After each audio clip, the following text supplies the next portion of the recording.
guys, this video is gonna be for those who sometimes feel discouraged when they growing their own food. And sometimes I feel like, this is so many hours and hard working labor that takes me to grow something, right?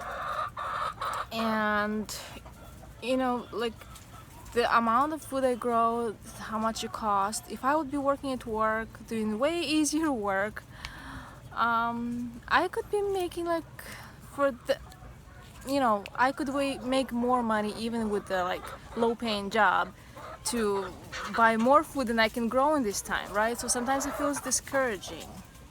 These days is nothing so stable, so people losing their jobs left and right, and if you think you have a job today, you might not have it tomorrow, right? Well, you still might, but when you're not in control. But like when you're growing something you own, and I think you're more in control whether you're gonna be able to harvest whatever you're growing. The only problem could be like some hurricanes or whatever, which you should know what you can expect for your area. So did you know that when you're growing and producing your own food, whether it's any kind of food like fruits and vegetables or meat or eggs or anything that you can buy, not buy, that you can eat, something that you don't have to go buy at the store, this actually helps everybody, not just you or your family, not just the people who you give this food to or the people who maybe buy it from you. It helps the people you don't even know. Consuming more and buying more helps the economy. Well, maybe until you have a shortage of something. Growing your own food, you're helping your family because you're providing food for them.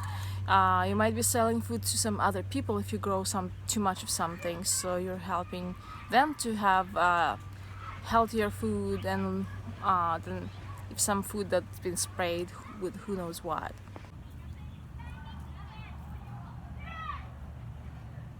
So your family and the other families that you're providing food for end up buying less at the store. So like if you consume, say, tomato of your own, that's the one tomato you don't buy at the grocery store. Or any people you give it to or sell it to, consume whatever you grow, they don't have to buy that same thing at the grocery store. Oh, now you're gonna think like, okay, they buy less at the grocery store, the stuff at the grocery store would spoil.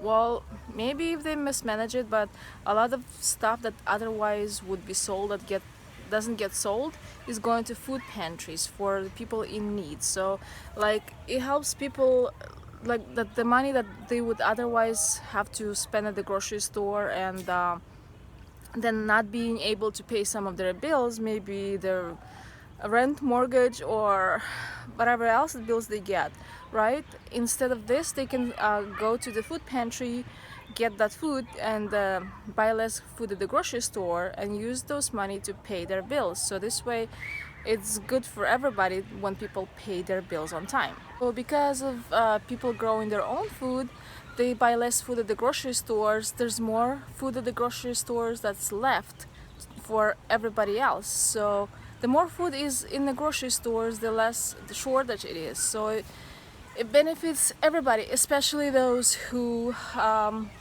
don't, just don't care about stocking up or preparing or anything. They just buy enough for one day and or 1 week, and by the time they have to go shopping next week, I've seen some YouTube videos that people would literally have like maybe just some spices and maybe 3 little packages of food before they have to go grocery shop. I'm like, I don't know, I would go crazy if I would be would only have that much food in my house. And that's why I have so much of it in my backyard. Like, yeah, enough for people, enough for chickens. Yay! They're waiting for me to drop some grapes for them. Darcy, she's always with me. She's following me anywhere I go. Don't be discouraged when you're growing your own food. You're not only helping yourself and your own family, yeah, you're also saving the world. And let's face it, when the food shortages hit and like there's gonna be less packages of food at the supermarket, then the people, customers at the grocery store, they're gonna start running for it and fighting for it like worse than those chickens. Those of you who are preserving food and not wasting any, yeah, you are heroes too. Okay, thanks for watching, guys. Comment, like, and subscribe.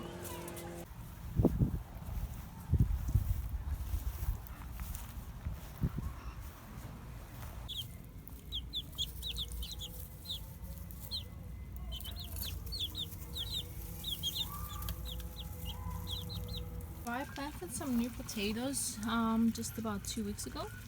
So when it gets cooler in the fall time, I'm gonna move them to a greenhouse. And yeah, and then wait 4 months. Actually 4 months from when I planted them. So these potatoes are gonna be ready to harvest in about 2 weeks. I harvested some, but just because I wanted to see if they're actually there.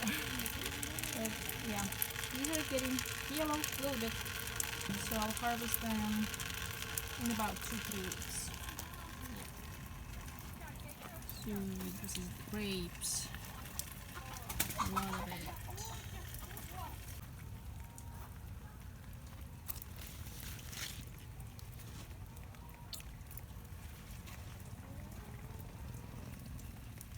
Looks like all these watermelons are ready for harvesting because they're kind of yellowish green now, but they're nice and firm, even though they're not too big, but they're ready. Yeah, and look at this, I'm getting some new ones too. I think it's from those that I planted a little bit later. So yeah, I'm getting 3 little ones, and look at that. My neighbors are getting one too. Yeah, I told my neighbor whatever climbs into their garden, they can harvest it. So yeah, they're getting a watermelon. Yay! Good girl. Are you protecting my garden? Yeah? You protecting my garden? Good girl. So here we brought some of our watermelons into the house because they're already ripe. Here's some more. These are the smaller ones. This one was bought at the store about a month ago, and it's still good. It's because when I bought this one, my garden watermelons were not ready yet. So yeah, I still did manage to eat this one. So I'm hoping these will still be good for I don't know, 2 months or longer. So here I got some potatoes that got sprouted because I kept them too long, so I'm gonna use these eye thingies to plant, peels for the chickens, and the inside potato for food. So these are ready to be planted, and these we're gonna cook and eat, and these right there are for the chickens. My chickens are okay with eating raw potato peels because when they were about 2 months old, I started giving to them, so they're used to it, and now they eat it. If your chickens never ate it before and they're already adults, they're probably not gonna like potato peels. The uncooked ones, you might have to cook it. The cooked ones they will like. So I placed my potatoes like this, and like this too. Here's mostly red, and here's mostly just russet potatoes. Well, actually here it's all red, and here's mostly russet and some red. And then I'm gonna cover it with about 2 inches of more soil, water, and they're ready to go. So here they are. I already watered them, and I put the tag with the date, today's date, so I know when I planted them. So in about 4 months I could harvest them.